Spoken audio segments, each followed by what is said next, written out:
Very good. Next, and now, let's bring in our party panel to discuss the suit further.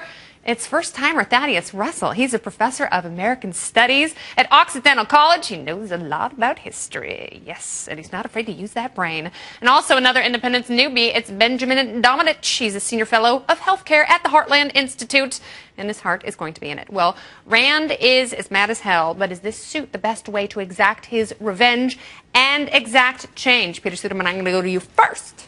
I mean, look, I actually think that Camille made an interesting point about this steady drip, drip, drip, and people perhaps be coming a little bored with this, but I look at a suit like this and see that it is a way to galvanize people and that it is a way to take action rather than simply talk about all of these problems. This is something where, I mean, there's actually legal action being taken. And I think that that's a good way to rally people around the cause. Do you think it's the best way? A lawsuit? I think this is a great development. I would love to see some actual legislative reforms being proposed as well, in addition to this.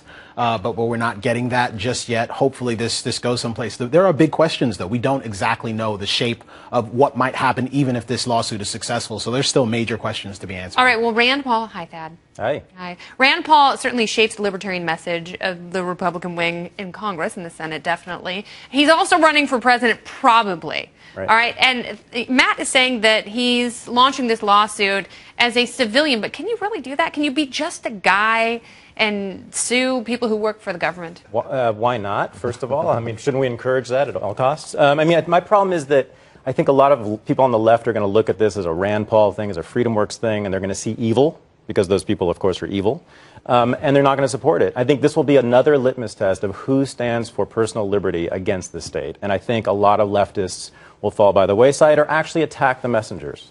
There has been a little bit of that as well. We've seen folks like Snowden and Julian Assange who have been criticized because of their libertarian leanings. And a lot of the harshest attacks on the whistleblowers have actually come from the left, unfortunately. You know, I think one of the things that you sort of touched on earlier is that this is more than just sort of a legal argument. It's a political argument. It's one that's going to play out in the context of 2016, you know, regardless of what you'd like to see come out of the lawsuit. I think Rothbard is right when he says that justices are ultimately the priesthood that validates the executive.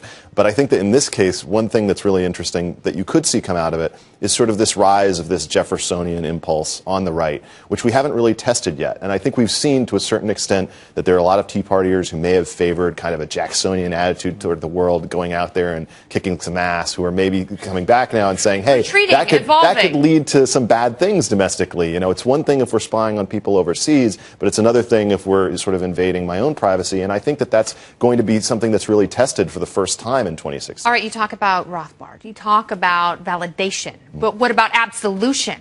I don't want this issue to be just about politics because it's so much more important than that. And it's something that crosses party lines. It bleeds into different administrations. And for that, it's so much more important than one man posturing.